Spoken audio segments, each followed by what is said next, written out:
Yang meninggal dunia ini bernama Eko. Pemilik motor ikut ditetapkan tersangka dalam kasus meninggalnya pencuri motor dihakimi massa di Ogan Ilir. Kasus ini bermula saat pria bernama Eko ketahuan mencuri motor milik Juandi yang parkir di tempat pangkas rambut. Eko diteriaki maling, kemudian melarikan diri meninggalkan motor curiannya. Upaya Eko untuk kabur gagal, massa yang emosi lalu memukulnya memakai kayu. Polisi saat ini telah menetapkan dan mengamankan 3 orang tersangka dalam kasus meninggalnya pencuri sepeda motor di Tanjung Tambak, Ogan Ilir pada akhir Januari lalu. Bisa tambah. Kita ini dulu penetapan dulu besok biar rame ya. Tapi besok langsung apa masih masih lapangan dari. Ketiga orang tersebut diamankan pada Jumat 17 Februari malam. Mereka adalah Juandi, Sali, dan Darmawan. Juandi merupakan pemilik sepeda motor yang coba dicuri oleh Eko. Kapolres Ogan Ilir AKBP Andi Basorahman ketika diminta konfirmasi mengenai penetapan ketiga tersangka pada Senin 20 Februari belum bersedia memberikan keterangan. Langsung sekalian proses. Saya tahu semua lah, takutnya 2 kali kan. Dalam 2 kali kalian enggak.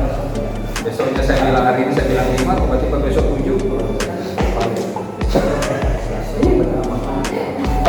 Disinggung perihal kemungkinan bertambahnya tersangka, Andi juga belum memberikan penjelasan. Kronologi tewasnya pelaku pencurian sepeda motor berawal saat tersangka Juandi datang ke pangkas rambut di Desa Tanjung Tambak, Kecamatan Tanjung Batu pada Selasa 31 Januari petang. Sepeda motor Honda Beat Street warna hitam dengan plat nomor F2023FFU milik Juandi diparkir di depan pangkas rambut dengan kunci masih tertancap di kontak motor. Saat Juandi sedang memangkas rambut, datang pelaku curanmor bernama Eko ini. Pemilik pangkas rambut dan Juandi lalu meneriaki maling ke Eko yang sedang mengendarai sepeda motor curian tersebut. Karena diteriaki maling oleh warga, pelaku meninggalkan sepeda motor dan melarikan diri ke dalam perkebunan. Sempat ada beberapa warga yang dapat menghentikan pelaku. Namun menurut polisi, pelaku yang terdesak lalu mengeluarkan sebilah pisau dari pinggangnya. Pisau itu untuk mengancam warga agar tak berani mendekat dan saat itulah warga yang berkumpul semakin banyak hingga membuat pelaku melarikan diri. Disebutkan Regan, warga yang sudah berkumpul diperkirakan berjumlah lebih dari 100 orang mengejar pelaku yang terdesak di pinggir sungai. Kata Regan, saat itu Juandi dan seorang warga mengambil kayu dari sekitar rawa untuk memukul Eko hingga terjatuh. Karena kembali terdesak, Eko melompat ke dalam rawa untuk melarikan diri sampai ke seberang rawa dan tembus ke kebun karet milik warga.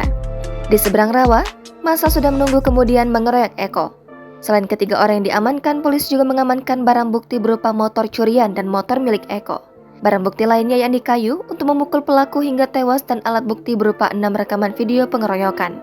Pada perkara ini, polisi telah memeriksa 7 orang saksi dan masih akan terus melakukan pengembangan. Selain proses hukum, polisi juga berupaya menjaga situasi dan kondisi di TKP pencurian sepeda motor agar tetap kondusif.